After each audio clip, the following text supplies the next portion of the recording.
Malcolm X was one of the most influential and important people involved with the civil rights movement, but just who was he?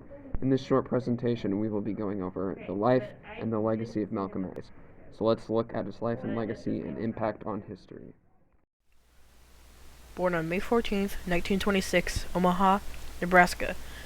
Originally named Malcolm Little, he had a troubled childhood. His father was a civil rights activist in the 1920s and faced ridicule from white supremacy groups.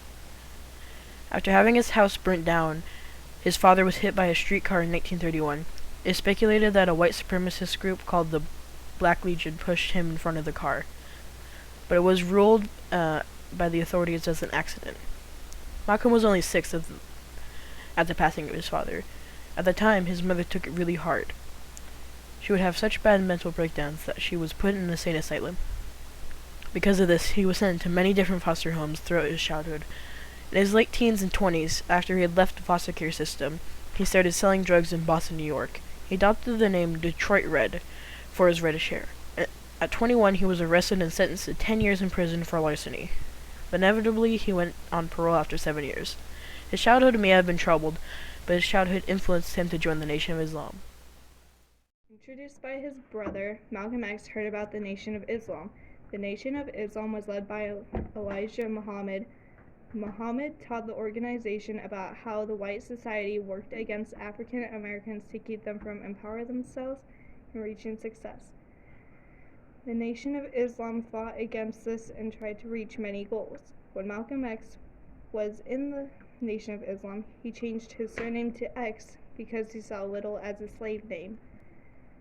Malcolm was made a minister and became a national spokesman for the Nation of Islam.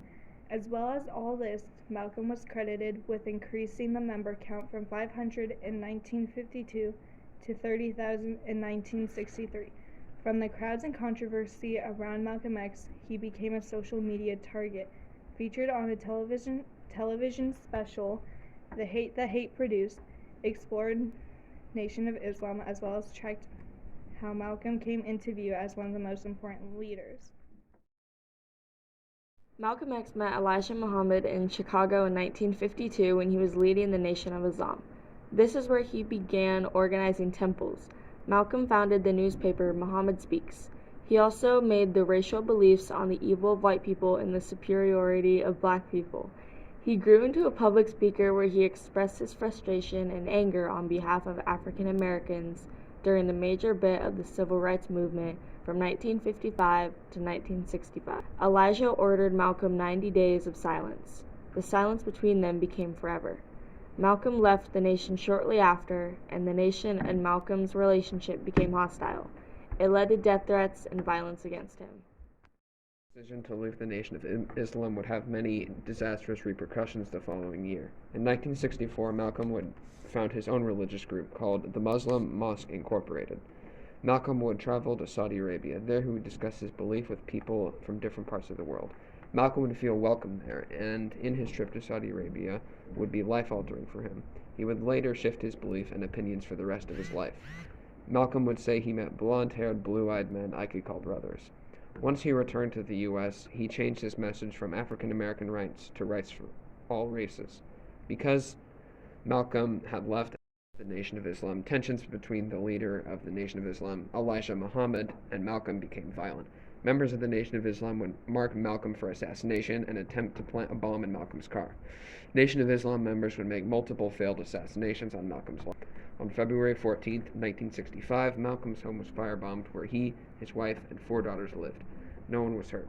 All of this exploded into catastrophe the following week. While speaking at the Audubon Ballroom in New York on February 21, 1965, 3 assassins rushed the stage where Malcolm was speaking. Malcolm was shot 15 times at close range by a variety of shotguns. Paramedics would arrive shortly and take him to New York's Columbia Presbyterian Hospital, but to no avail. Malcolm was pronounced dead on arrival at the hospital. He was only 39 years old. The men responsible were convicted of first-degree murder in March of 1966. Malcolm was buried at Ferncliff Cemetery in Hartsdale, New York. He fought to end segregation and was able to unite people through his speeches. He inspired nationalism and spent his life fighting for freedom and equal rights. Malcolm X's story continues to be told through various books and movies. He will always have a lasting impact on African American history and is one of the most prominent faces in the civil rights movement.